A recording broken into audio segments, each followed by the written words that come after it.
All right, Psalm 139. Let's call this one Denial because it reminded me of the ways in which I've gone through times in my life where I was trying to plan things out,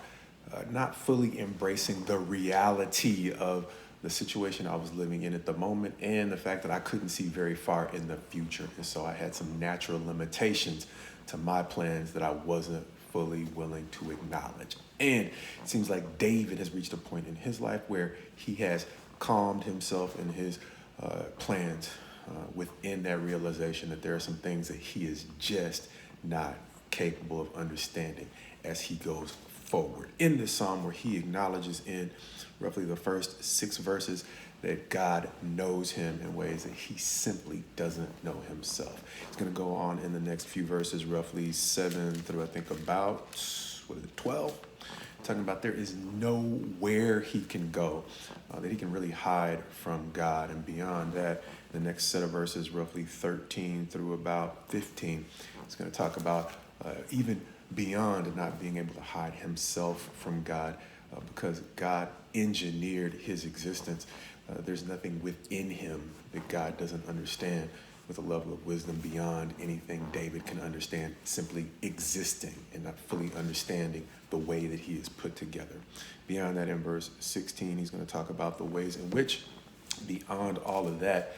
God understands where he fits within this existence that goes far beyond anything David can perceive. And finally, roughly around verse 17, he's going to find comfort in the fact that all that knowledge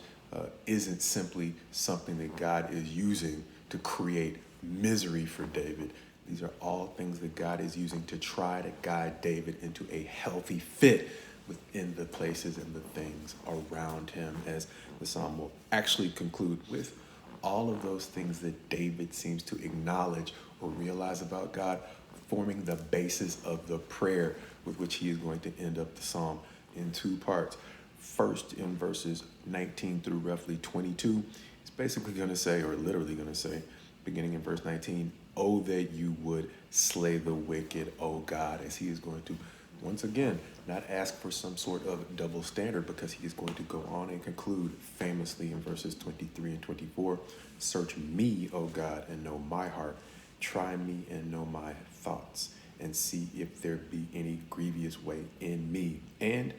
lead me in the way everlasting."